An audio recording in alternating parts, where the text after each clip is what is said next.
Bueno, em, siguiendo, este es el segundo video de la primera clase, vamos a presentar el modelo lineal con dos variables.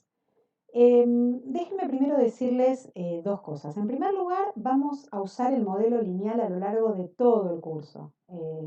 En estas primeras clases vamos a hablar del modelo lineal con dos variables, pero después vamos a seguir hablando del modelo lineal un poquito más complicado, incluyendo más variables en el análisis. Pero lo importante es que el modelo lineal nos va a acompañar en toda la materia, así que es importante invertir en entender bien de qué se trata desde el momento cero, que es ahora. En segundo lugar, déjenme relacionar esto que vamos a hacer ahora con lo que veníamos viendo de medidas de asociación lineal, ¿no? Vamos a seguir interesados en la relación entre dos variables, y y x. Piensen, como siempre, son dos variables económicas. Em, el coeficiente de correlación nos respondía la dirección de la relación entre esas variables y la intensidad de la relación entre esas variables, resumiendo en un simple número estas dos preguntas. ¿Ok? Entonces, si la correlación era 0,7, decíamos, están asociadas en forma directa y la asociación es bastante alta. Si la correlación era menos 0,2, decíamos, están asociadas en forma indirecta, negativa, pero la asociación parece bastante débil. Entonces, en este último caso, nos imaginábamos una nube de puntos mucho más dispersa. ¿Ok? Con el modelo lineal con dos variables vamos a seguir con la misma idea en la cabeza, pero vamos a buscar modelar, y acá les cuento el objetivo, la relación entre y x mediante un modelo lineal. ¿Sí? Vamos a, en vez de resumir esta pregunta de cómo se relaciona y x con un número, como era con la correlación, lo vamos a resumir con una recta. Si tuviera que resumir la información de la nube de puntos en una recta, ¿cómo sería esa recta? ¿Cuál sería esa recta? Entonces, nuestro objetivo, y ahí sí comienzo, va a ser modelar la relación, modelar una relación no exacta entre y x. ¿Por qué no exacta? Porque sabemos que la relación entre y x no es exacta. Nunca lo va a ser. Son dos variables económicas. Los fenómenos económicos son complejos, son inexactos. Muy bien. Entonces les propongo el siguiente modelo. ¿Qué tal si expresamos a y para cada observación de nuestra muestra? Tenemos una muestra aleatoria con observaciones i de 1 hasta n. ¿Qué tal si para cada observación de la muestra escribimos que y se relaciona de esta manera con x? Y es igual a alfa más beta, alfa y beta son números, por xi más mu sub i. Esa es la propuesta. Fíjense entonces en que hay una especie de modelo lineal acá, ¿sí? Una ordenada al origen, más una pendiente por la variable x. Y hay otra cosa. Ya les voy a ir presentando a cada uno de los protagonistas de esta película. Pero por ahora creo que pueden creerme que esto es un modelo lineal no exacto entre y x. No exacto porque aparece algo más acá que no sabemos todavía qué es. Muy bien. Déjenme ponerle nombre y apellido a cada uno de los integrantes del modelo lineal. Y, que es la variable que elegimos poner del lado izquierdo del modelo, se le llama usualmente variable explicada o variable dependiente.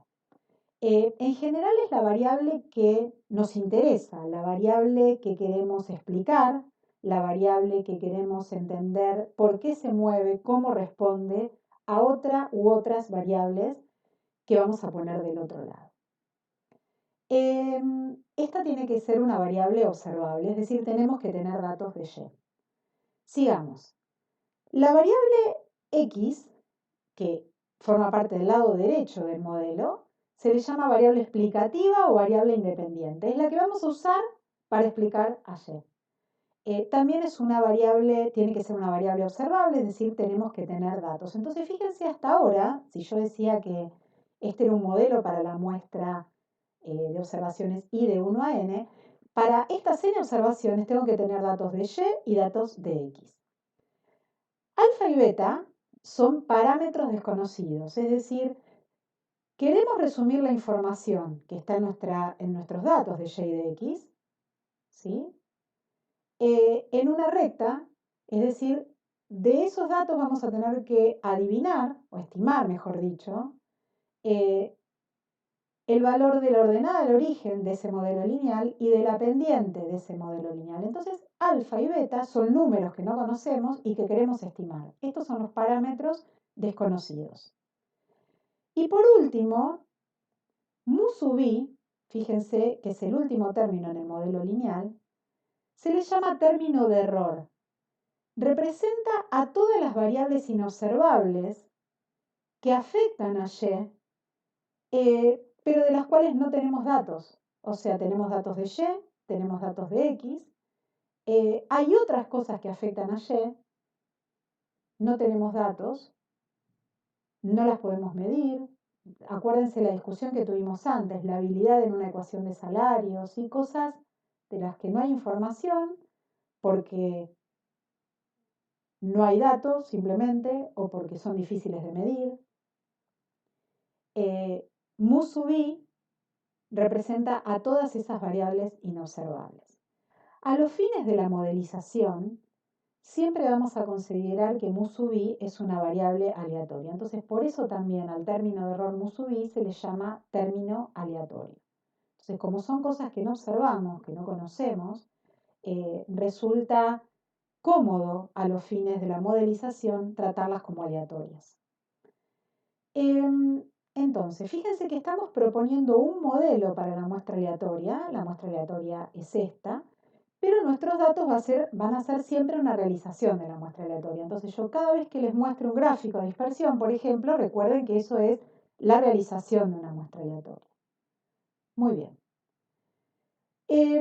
Vuelvo a escribir el modelo lineal con dos variables. Déjenme comentarles esto de las dos variables que no lo dije hasta ahora. Las dos variables son Y y X, obviamente. Son las dos variables observables. Por eso hablamos de modelo lineal con dos variables. ¿Y por qué si dijimos que nuestro modelo, que los fenómenos económicos son tan complejos, que intervienen multiplicidad de factores? ¿Por qué estamos planteando algo tan simple como un modelo lineal y solo con dos variables? Bueno, primero, la linealidad es una simplificación. Vamos a ver en un ratito que el modelo lineal se puede aplicar a cosas no lineales incluso, así que es una simplificación, pero que también es flexible. En segundo lugar, empezamos por el modelo con dos variables, aunque sabemos que los fenómenos económicos son mucho más complejos y cualquier variable económica Y depende de muchas más que una sola variable, porque es más fácil explicarlo así. Entonces, vamos a concentrarnos en entender bien cómo funciona nuestro modelo lineal con dos variables en las tres primeras clases. Y en la cuarta, quinta clase ya vamos a complicar nuestro modelo, a agregar muchas más variables explicativas. Ya no vamos a tener solamente X del lado derecho, va a haber un montón de variables explicativas más y vamos a ver en qué cambian las cosas que aprendimos en las primeras clases. Pero empecemos como con andador y concentrémonos en las cosas más difíciles ahora. Después tendremos tiempo de hacer el modelo más complicado. Entonces, déjenme presentarles en este modelo lineal a lo que llamamos función de regresión. La función de regresión es esta parte marcada aquí del modelo, es la parte que representa justamente la ecuación de una recta. Entonces, alfa más beta de x se conoce como función de regresión y representa la parte sistemática de la relación, ¿sí? La parte que vincula sistemáticamente a y con x. Cuando hablo de sistemático, lo digo en oposición a algo que no es sistemático, algo que es aleatorio, que es justamente el término muy que aparece después. ¿Ok? Entonces, piensen que podemos interpretar el modelo lineal como si Y se determinase en dos pasos, no en dos etapas. Entonces piensen que partimos de un valor específico de las X, supongan un valor X0, y que para esa observación, para la cual X vale X0, Y se determina de la siguiente manera. Primero, se determina sistemáticamente a partir de esta relación. Agarramos ese valor de X, lo multiplicamos por beta, le sumamos alfa. Y después, para terminar de determinar el valor de Y, a esa parte sistemática le sumamos algo aleatorio. Entonces, tiramos una moneda y en función si sale cara o seca le agregamos un valor a la parte sistemática y eso nos da el valor de Y sub i. ¿De acuerdo? Entonces hay una parte sistemática, que es la función de regresión, es la parte que depende estrictamente de X en forma lineal, y la parte aleatoria, que depende de lo inobservable, algo aleatorio. Muy bien. Entonces, déjenme mostrarles gráficamente lo que estoy pensando. Otra vez, los puntitos son una nube son los datos, conforman una nube de puntos. En el eje vertical medimos a Y y en el eje horizontal medimos a X. Entonces, piensen que lo que nosotros estamos diciendo es como que en realidad los datos de nuestra muestra salen de un modelo lineal como el que tenemos aquí, hay una relación lineal exacta entre Y y X, a la que le suceden shocks. Esos shocks, que son los mu-i, son aleatorios y van a determinar que lo que observamos de Y finalmente se aleje de esta recta. ¿Ok? Entonces, lo que genera dispersión es la aleatoriedad, es mu sub i. Entonces, cada uno de los puntos, y ahora sí estoy leyendo esto que dice acá arriba, cada uno de los puntos, Y, X, C, cada uno de estos puntos, se determina por un valor sobre la recta. Entonces, dado X, supongamos este punto que tenemos acá, el valor de X es este, entonces, ¿cómo se determinó ese punto? Bueno, el valor que le correspondía a ese valor de X sobre la recta, que después le salió un shock negativo en este caso, y mandó a parar a Y acá abajo. Y hay otros puntos para arriba donde le sucedió un shock negativo y se fueron a parar acá arriba, ¿no? Y déjenme hacerles una pregunta. ¿Conocemos esta línea? Obviamente no, ¿no? Obviamente no. Porque esta línea es lo que generó mis datos, es algo que no conocemos. ¿Mm? Son los verdaderos alfa y beta que gobiernan la relación entre Y y X. No los conozco, voy a tratar de estimarlos a partir de mis datos. Entonces, esta recta que separa a es la verdadera función de regresión, es alfa más beta X, no la conocemos, la vamos a tratar de estimar. Muy bien. Déjenme contarles un ejemplo. Pensemos en un modelo de los determinantes del gasto de consumo de las familias. Entonces proponemos Y es el gasto de consumo para la familia I. Entonces pensemos que tenemos N familias en nuestra muestra. Cada I es una familia. Y postulamos este modelo, en donde los gastos de consumo de la familia de la familia Y son los gastos de consumo, dependen del ingreso familiar X. ¿Ok? ¿Qué sería mu sub i? Bueno, son todos los factores distintos al ingreso que afectan los gastos de consumo de la familia.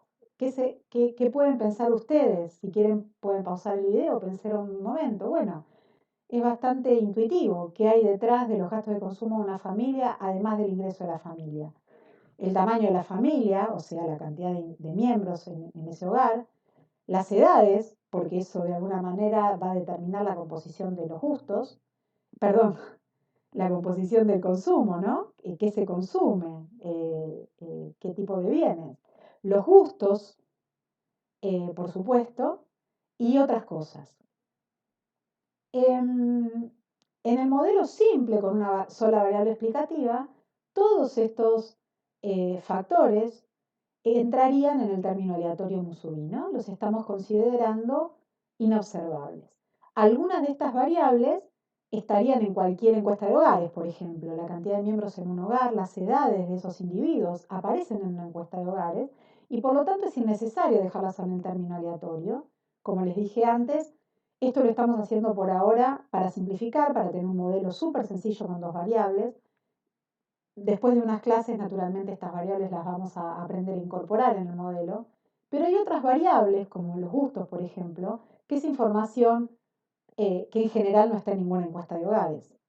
Entonces, los gustos seguirían quedando en el término inobservable, aleatorio, Musubi. Entonces, ¿cuál es el rol de Musubi en nuestro modelo? Como ya les dije, Musubi representa el conjunto de factores no observables que afectan a la variable y, a la variable dependiente. ¿Y qué sabemos de Musubi? Bueno, en realidad no sabemos nada con certeza, porque son cosas inobservables. Lo que sí podríamos es suponer algunas cosas, ¿no? ¿Qué podríamos suponer? Bueno, si vamos a suponer en algún momento algo sobre Musubi, vamos a tratar de suponer cosas que parezcan razonables. Por ejemplo, ¿es razonable suponer que Musubi para cada observación es cero? Bueno, no es razonable suponer eso, porque si esto fuera cierto, estamos diciendo que la relación, vuelvan al modelo, ¿no? Que la relación entre y y x es perfectamente lineal. Y ninguna relación entre variables económicas va a ser perfecta, determinística. Entonces, suponer que no hay cosas inobservables no es algo razonable para variables económicas. ¿Es razonable suponer que la esperanza de Musubi es cero? ¿Qué querría decir suponer esto? Bueno, si fuera cierto que la esperanza de Musubi es cero para cada observación, estamos diciendo que el valor medio de Musubi en la población es cero. Es decir, que en promedio esas cosas inobservables no importan. En promedio, pero después para cada observación, para cada realización, uno puede tener un shock positivo o negativo, grande o chico. Que en promedio sean cero los shocks, eso es otra historia, pero van a estar. ¿Ok? Entonces, bueno, podría pasar que en promedio estas cosas no importen, pero que así todo la aleatoriedad exista. Y si esto fuera cierto, en ese caso, fíjense que la esperanza de la variable dependiente, si las x no son aleatorias, sería exactamente la función de regresión. Es decir, que la relación entre y y x sería lineal en promedio. Y esto no es suponer que hay una relación exacta, sino es suponer una relación que en promedio puede ser exacta. Que en promedio la función de regresión es exactamente la esperanza de y. ¿Ok? Todavía no vamos a suponer nada, pero simplemente les dejo esto dando vueltas en la cabeza porque lo vamos a retomar más adelante. Entonces, finalmente, fíjense que entonces el término aleatorio no es otra cosa que una representación de lo no exacto de la relación entre y y x, ¿no? Muy bien, sigamos. Ya vimos el rol del inobservable. ¿Cuál es el rol de beta? Fíjense que en nuestro modelo, beta es la pendiente de la función de regresión. Y beta, el parámetro beta, contiene información muy importante. Ya sabemos que beta no lo conocemos, ya sabemos que beta vamos a tratar de estimarlo, pero vamos a justificar primero por qué estamos tan interesados en estimar beta. Fíjense que si fuera cierto que lo aleatorio en promedio no importa, si fuera cierto eso, dijimos recién que la función de regresión es el valor esperado de y. O sea que lo que esperamos de y exactamente es esta función lineal de las x.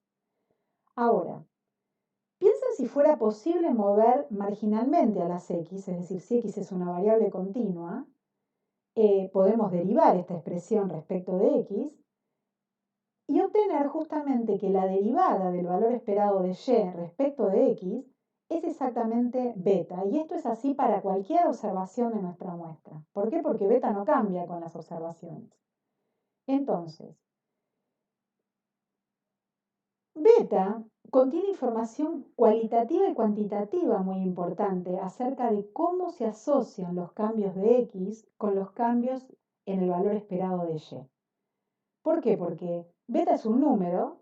Si ese número es positivo, vamos a decir, obviamente, que cuando, cuando observamos que, que X aumenta un poquito, también esperamos que Y aumente un poquito, si el signo de beta es positivo. Pero además, como beta es un valor, conocer el valor de beta nos va a decir cuánto eh, ante cambios marginales en X se producen cambios, qué tamaño de cambios en el valor esperado de Y esperamos, ¿ok? Muy bien, en otras palabras, entonces, beta mide en cuánto cambia Y en promedio, ¿por qué digo en promedio? Tengo el valor esperado de Y acá, ¿no? Cuando X cambia marginalmente. Y por eso a esta expresión, al beta, al coeficiente, ¿ven?, de la regresión, se le llama efecto marginal también.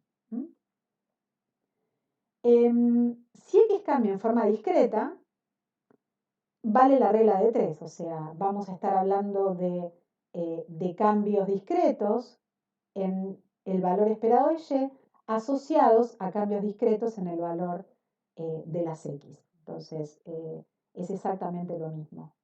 Nada más que en vez de hablar de un cambio marginal, vamos a hablar de un cambio discreto en las X. Y ver con qué cambio en el valor esperado de Y se asocia ese salto de las X. ¿Ok?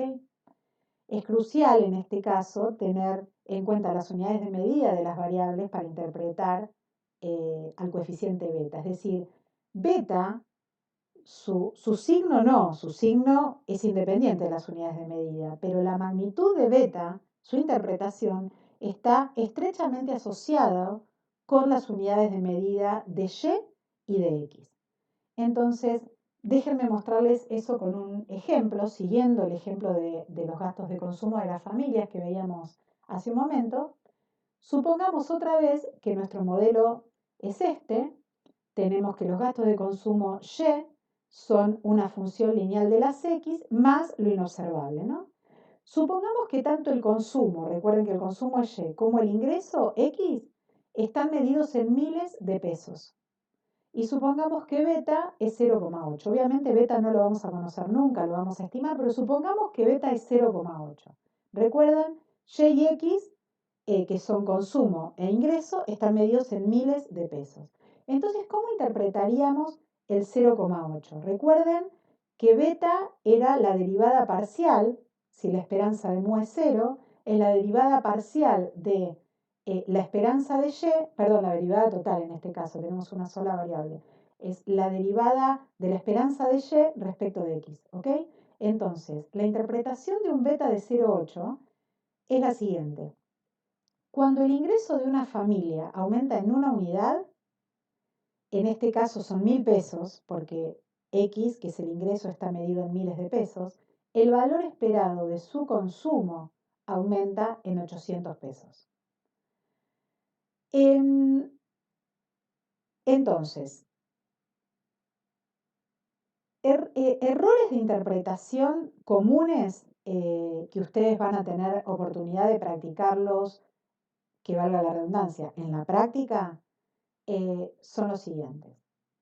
Deberían evitar estos errores. Decir, por ejemplo, les pido, bueno, interpreten que beta es 0,8, interprétenlo. Cuando X aumenta, ya aumenta. Sí, bueno, no es que esté mal esto, pero es incompleto, es una respuesta trivial. Me están interpretando solo el signo de este coeficiente. Otro error común, que me digan, cuando X aumenta, ya aumenta en 0,8. Bueno, a ver, ¿0,8 qué? Acá yo les dije, cuando X aumenta en 1.000 pesos, el valor esperado del consumo aumenta en 800 pesos. Y además estoy hablando del valor esperado, no de Y, ¿ok? Entonces, es muy importante tener mucho cuidado. Cada una de las palabras que aparecen en esta oración aparecen por una razón, ¿sí? Esta interpretación sale de saber que si fuera cierto que la esperanza de mu es 0, la esperanza de Y es la función de regresión. Si derivamos esa función de regresión, obtenemos beta. perdón, si derivamos sí esa función de regresión, obtenemos la interpretación de beta. Entonces, esa es la interpretación de beta, esa derivada que vimos en la página anterior.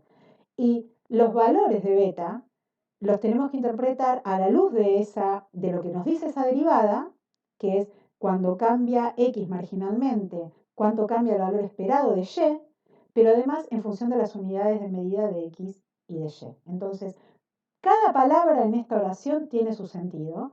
Asegúrense de entender cada una de ellas. Vamos a terminar este video aquí y sigo en el próximo.